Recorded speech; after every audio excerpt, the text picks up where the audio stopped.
നമസ്കാരം.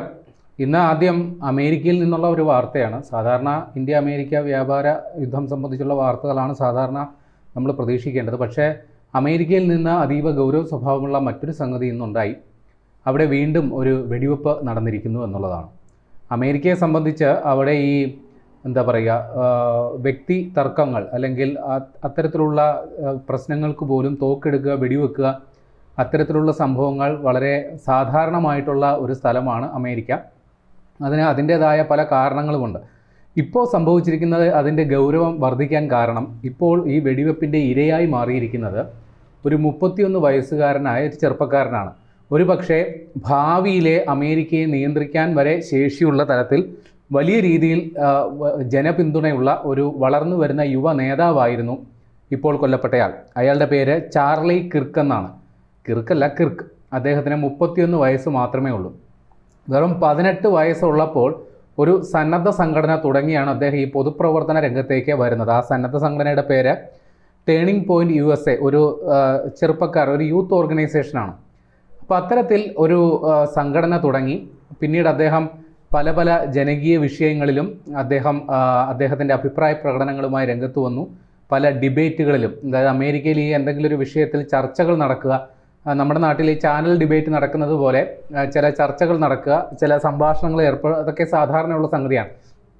അങ്ങനെ പൊതുസമ്മേളനങ്ങളെ അഭിസംബോധന ചെയ്തും ചർച്ചകളിലൊക്കെ പങ്കെടുത്തും ഈ ഇദ്ദേഹത്തിൻ്റെ ചാർലി കിർക്കിൻ്റെ ആശയം വലിയ രീതിയിൽ ചർച്ച ചെയ്യപ്പെട്ടു, വലിയ ജനസ്വാധീനം ഉണ്ടാക്കിയ ഒരു നേതാവാണ് അദ്ദേഹം. ഒരു യാഥാസ്ഥിതികൻ കൂടിയാണ്. അതായത് ഈ പുരോഗമനവാദി എന്ന് നമുക്ക് പറയാനൊക്കില്ല, ഒരു യാഥാസ്ഥിതികനാണ് അദ്ദേഹം. അമേരിക്കൻ പാരമ്പര്യത്തെക്കുറിച്ചും വംശീയതയെക്കുറിച്ചുമൊക്കെ വലിയ വിവാദപരമായ പ്രസ്താവനകൾ നടത്തി. അത്തരത്തിലും ശ്രദ്ധേയനായിട്ടുള്ള ആളാണ് ഈ ചാർലി കിർക്ക്. ഇപ്പോൾ ഇദ്ദേഹം ട്രംപിൻ്റെ ഒരു മനസാക്ഷി സൂക്ഷിപ്പുകാരൻ കൂടിയാണ് എന്നുള്ളതാണ് ഏറ്റവും വലിയ പ്രത്യേകത. 2016 ട്രംപിൻ്റെ പ്രചരണ ചുമതലകളുടെ ഭാഗമായി ട്രംപിൻ്റെ മകൻ്റെ വലിയ സഹായിയായിട്ട് കൂടിയ ആളാണ് ഈ ചാർലി കിർക്ക്. പിന്നീട് കഴിഞ്ഞ തെരഞ്ഞെടുപ്പിൽ ട്രംപിൻ്റെ പ്രചരണ പ്രവർത്തനങ്ങളുടെ ഏകോപനവുമായി ബന്ധപ്പെട്ട് വലിയ രീതിയിൽ പ്രവർത്തിച്ചിട്ടുള്ള ആളാണ്. അങ്ങനെ അമേരിക്കൻ പ്രസിഡന്റ് ഡൊണാൾഡ് ട്രംപിൻ്റെ വലം കൈ എന്ന് അറിയപ്പെടുന്ന രീതിയിൽ നന്നേ ചെറുപ്പത്തിൽ തന്നെ വളരെ അമേരിക്ക മൊത്തം അറിയപ്പെടുന്ന ഒരു യുവ നേതാവായി വളർന്ന ആളാണ് ഈ ചാർലി കിർക്ക്. ഇദ്ദേഹം കഴിഞ്ഞ ദിവസം അല്ലെങ്കിൽ ഇന്നലെ ഉട്ട എന്ന് പറയുന്ന സ്ഥലത്തെ ഉട്ട വാലി യൂണിവേഴ്സിറ്റി അവിടുത്തെ ക്യാമ്പസിൽ ഇതേപോലെ ഒരു പ്രഭാഷണത്തിൽ പങ്കെടുക്കാനായിട്ട് ചെന്നിരുന്നു. ആ പ്രഭാഷണത്തിൻ്റെ തലക്കെട്ട് തന്നെ the American comeback and prove me wrong. America തിരിച്ചു വരുന്നു, അതല്ലെങ്കിൽ അത് തെറ്റാണെന്ന് നിങ്ങൾ തെളിയിക്കൂ. അതായത് ഞാൻ പറഞ്ഞല്ലോ, ഇയാൾ ട്രംപിൻ്റെ വലിയ അനുയായിയാണ്. ട്രംപ് ഇലക്ഷൻ ക്യാമ്പയിൻ നടത്തിയത് വലിയൊരു മുദ്രാവാക്യവുമായാണല്ലോ, മേക്ക് അമേരിക്ക ഗ്രേറ്റ് അഗെയിൻ. അപ്പോൾ അതിൻ്റെ മറ്റൊരു പതിപ്പാണ് ഇദ്ദേഹം ഈ പ്രഭാഷണത്തിൽ അയാളുടെ വിഷയവും. അതിൻ്റെ പേര് the American comeback and prove me wrong. അപ്പോൾ ഈ ഒരു പ്രഭാഷണത്തിനിടയിൽ ഒരു വേദിയിൽ അദ്ദേഹം ഒരു മൈക്ക് എടുത്ത് സംസാരിക്കുന്നതിനിടയിൽ അതിൻ്റെ കേൾവിക്കാരിൽ ഒരാൾ ഇയാൾക്ക് നേരെ വെടിയുതിർക്കുകയായിരുന്നു. ഇയാളുടെ കഴുത്തിൻ്റെ ഇടതുഭാഗത്ത് വെടിയേറ്റു. അങ്ങനെ രക്തം ചീറ്റി അദ്ദേഹം വേദിയിൽ തന്നെ ബോധരഹിതനായി വീഴുന്നു. അവിടെ വെച്ച് തന്നെ മരണം സ്ഥിരീകരിച്ചു എന്നുള്ളതാണ് റിപ്പോർട്ട്. ഇതിൻ്റെയൊക്കെ ദൃശ്യങ്ങൾ ഇപ്പോൾ സമൂഹ മാധ്യമങ്ങളിലും അന്താരാഷ്ട്ര മാധ്യമങ്ങളിലും ഒക്കെ വലിയ രീതിയിൽ പ്രചരിക്കുന്നുണ്ട്. അപ്പോൾ ഈ വെടിവെപ്പ് നടന്നതിന് തൊട്ട് മുമ്പ് അദ്ദേഹം ചില ചോദ്യങ്ങളെ അഭിമുഖീകരിച്ചു. അതിനുശേഷമാണ് ഈ വെടിവെപ്പ് ഉണ്ടായത് എന്നുള്ളതാണ് ഏറ്റവും ശ്രദ്ധേയം. അതിൽ ഒരാൾ ചോദിച്ചു, കഴിഞ്ഞ 10 വർഷത്തിനിടയിൽ എത്ര ട്രാൻസ്ജെൻഡർമാർ ഇവിടെ ഈ കൂട്ടക്കൊലപാതകം, അതായത് കൂട്ട വെടിവെപ്പ് എന്നൊക്കെ പറയുമല്ലോ, അതായത് അമേരിക്കയിൽ ഞാൻ നേരത്തെ പറഞ്ഞിട്ടല്ലോ, ഒരു തോക്കെടുത്ത് കുറേ അധികം ആൾക്കാരെ വെടിവെച്ച് കൊല്ലുന്ന സംഗതിയൊക്കെ ഒരു പതിവ് കാഴ്ചയായി മാറിയിട്ടുണ്ട്. അങ്ങനെ മാസ് ഷൂട്ടിംഗ് അല്ലെങ്കിൽ അത്തരത്തിലുള്ള ചെയ്തിട്ടുള്ള എത്ര സംഭവങ്ങൾ ഉണ്ടായിട്ടുണ്ട്? അപ്പോൾ ഇയാൾ മറുപടി കൊടുക്കുന്നു, ടു മെനി, ഒരുപാട് സംഭവങ്ങൾ ഉണ്ടായിട്ടുണ്ടെന്ന് പറയുന്നു. പിന്നെ അദ്ദേഹം അടുത്ത ചോദ്യത്തെ നേരിടുന്നു, എത്ര ഈ മാസ് ഷൂട്ടർമാർ അത് ഈ ട്രാൻസ്ജെൻഡർ വിഭാഗത്തിൽ നിന്ന് ഉണ്ടായിട്ടുണ്ടാകും എന്ന് അദ്ദേഹത്തിനോട് ചോദിക്കുന്നു. അപ്പോൾ ഇദ്ദേഹം പറയുന്നു, അതിനെക്കുറിച്ച് എണ്ണുകയോ എണ്ണാതിരിക്കുകയോ ചെയ്യാം, ഗാങ് വയലൻസ് ആണ് നടക്കുന്നത് എന്ന രീതിയിൽ മറുപടി പറയുന്നു. തൊട്ടു പിന്നാലെയാണ് ഇദ്ദേഹത്തിന് നേരെ വെടിവെപ്പ് ഉണ്ടായത്. അപ്പോൾ ഇതുമായി ബന്ധപ്പെട്ട് ഇയാളുടെ അഭിപ്രായം ഞാൻ നേരത്തെ പറഞ്ഞു, ഇയാൾക്ക് അടുത്ത യാഥാസ്ഥിതികനാണ്. ഈ ട്രംപും അത്തരത്തിൽ തന്നെ. കാര്യം അദ്ദേഹം അധികാരത്തിലേറ്റതിന് ശേഷം അമേരിക്കയിൽ നിന്ന് ഈ ട്രാൻസ്ജെൻഡർ കമ്മ്യൂണിറ്റിയെ ഇനിയില്ല, ഇനി അമേരിക്കയിൽ സ്ത്രീയും പുരുഷനും മാത്രമേ ഉള്ളൂ. അങ്ങനെ നമ്മുടെ ഈ പുരോഗമന സമൂഹം നേരെ തിരിച്ചാണല്ലോ ചിന്തിക്കുന്നത്. പക്ഷേ ട്രംപ് അത്തരത്തിലല്ല, പഴയ യാഥാസ്ഥിക കാഴ്ചപ്പാടുള്ള ആളാണ്. ഇദ്ദേഹവും ആ രീതിയിലുള്ള കാഴ്ചപ്പാട് വെച്ച് പുലർത്തുന്നതുകൊണ്ടാണ് ഇത്തരത്തിൽ മറുപടി പറഞ്ഞത്. പക്ഷേ തൊട്ടു പിന്നാലെ അദ്ദേഹത്തിന് നേരെ വെടിവെപ്പുണ്ടായി, അവിടെ വെച്ച് തന്നെ മരിച്ചു എന്നാണ് കരുതുന്നത്. ഇതുമായി ബന്ധപ്പെട്ട് ഈ വെടിവെപ്പ് നടത്തിയ ആളെ പോലീസ് കസ്റ്റഡിയിൽ എടുത്തിട്ടുണ്ട്. പക്ഷേ അയാളുടെ അറസ്റ്റ് ഇതുവരെ രേഖപ്പെടുത്തിയിട്ടില്ല. ഈ സംഭവത്തിന് പിന്നിൽ ഏതെങ്കിലും തരത്തിലുള്ള തീവ്രവാദ ബന്ധമുണ്ടോ തുടങ്ങിയ കാര്യങ്ങളെക്കുറിച്ചുള്ള വിവരങ്ങളൊന്നും ഇതുവരെ പുറത്തു വന്നിട്ടില്ല. ഏതായാലും ഈ സംഭാഷണം നടക്കുന്നതിന് മുമ്പ് തന്നെ അവിടെ വലിയ ഒരു സുരക്ഷാ ഭീഷണി ഇദ്ദേഹത്തിന് ഉണ്ടായിരുന്നു എന്നുള്ളതാണ്. കാരണം ഇയാൾ ഇവിടെ സംഭാഷണത്തിന്, ഇത്തരത്തിലൊരു പ്രഭാഷണത്തിന് വരുന്നതിന് വലിയ എതിർപ്പ് അവിടെ ഉണ്ടായിരുന്നു.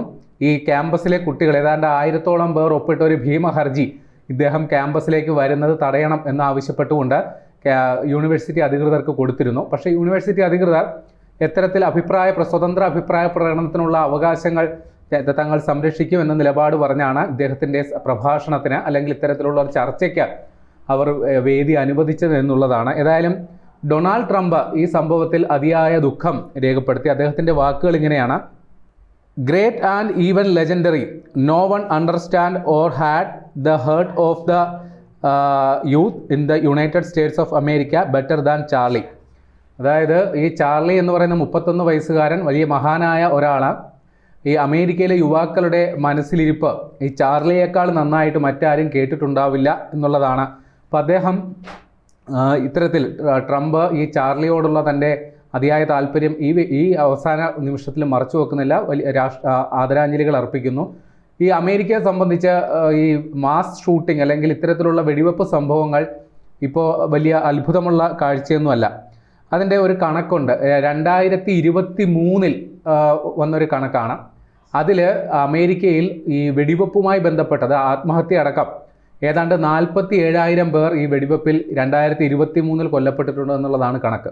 ഭീകരമായ സംഖ്യയാണ്.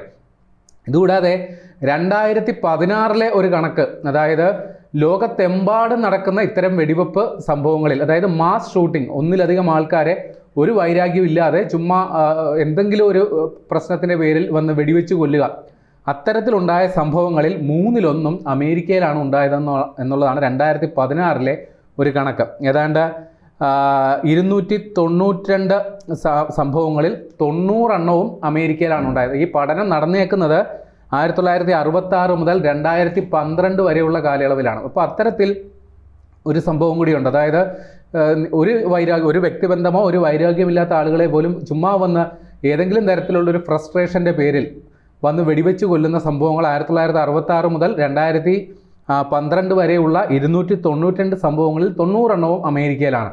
അമേരിക്കയിലെ ചില നഗരങ്ങൾ ഈ ഇത്തരത്തിലുള്ള വെടിവെപ്പ് സംഭവങ്ങളിൽ വളരെ കുപ്രസിദ്ധമാണ്. അതൊന്ന് ലൂസിയാന, മിസിസിപ്പി, ന്യൂ മെക്സിക്കോ തുടങ്ങിയ സ്ഥലങ്ങളാണ് ഇത്തരത്തിൽ തോക്കെടുത്തുള്ള കളികളിൽ ഏറ്റവും കുപ്രസിദ്ധമാർജിച്ചത്. നമുക്കറിയാം അമേരിക്കയിൽ ഏതാണ്ട് 50ഓളം സ്റ്റേറ്റുകളുണ്ട്.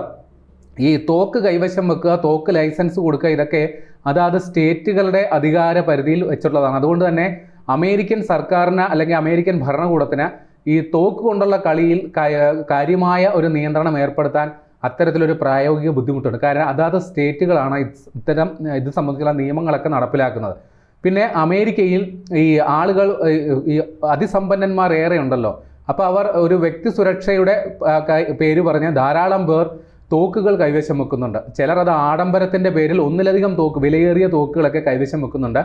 അപ്പോൾ ഇത് കിട്ടാൻ വലിയ പ്രയാസമൊന്നുമില്ല. സ്കൂൾ കുട്ടികളടക്കം മാതാപിതാക്കളുടെ തോക്കുകൾ കൈവശപ്പെടുത്തി സ്കൂളുകളിൽ പോയി വെടിവെപ്പ് നടത്തുന്ന നിരവധി വാർത്തകൾ അമേരിക്കയിൽ നിന്ന് വന്നിട്ടുണ്ട്. അതുമാത്രമല്ല, നേരത്തെ പറഞ്ഞതുപോലെ ഈ അത്തരം ആയുധങ്ങൾ കിട്ടാനായിട്ടുള്ള നടപടിക്രമങ്ങൾ വളരെ ലളിതമാണ് അമേരിക്കയിൽ. ഇത്തരത്തിലൊരു തോക്ക് നിയന്ത്രണ സംവിധാനം മുമ്പൊരെണ്ണം ഏർപ്പെടുത്തിയെങ്കിലും അത് ഈ ധനാഢ്യന്മാർ വലിയ രീതിയിൽ എതിർത്തതിനെ തുടർന്ന് ആ നിയന്ത്രണങ്ങളൊക്കെ ട്രംപിന് തന്നെ പിൻവലിക്കേണ്ടി വന്ന ഒരു ചരിത്രവുമുണ്ട്. അപ്പോൾ ഇത്തരത്തിൽ ആയുധങ്ങൾ കിട്ടാനായിട്ടുള്ള എളുപ്പം ഇത്തരം സംഭവങ്ങൾക്ക് പിന്നിൽ ആവർത്തിക്കപ്പെടുന്നതിന് പിന്നിലുണ്ട് എന്നുള്ളൊരു യാഥാർത്ഥ്യമുണ്ട്. ഏതായാലും ഒരു ജീവൻ കൂടി, ഒരു വിലപ്പെട്ട ജീവൻ കൂടി അമേരിക്കയിൽ ഈ വെടിവെപ്പ് തോക്കുകൊണ്ടുള്ള കളി കൊണ്ട് നഷ്ടമായിരിക്കുന്നു. ട്രംപിൻ്റെ വിശ്വസ്തൻ കൂടിയാണ് ഇപ്പോൾ പോയിരിക്കുന്നത്. ഏതായാലും ഇത്തരം സംഭവങ്ങൾ ഇനിയും അമേരിക്കയിൽ ആവർത്തിക്കപ്പെടരുതേ എന്ന് ആഗ്രഹിക്കാം.